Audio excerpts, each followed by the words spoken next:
పతి సాటి లేని ఘనుడైనా నీరజాక్షి అలిగే వేళ నుడి విల్లు ముడి వంచగలడా సడే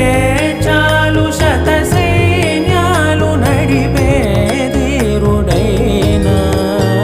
వసుధావాణి మిథిలావేణి మది వెనుక పలుకు పలుకులెరుగగల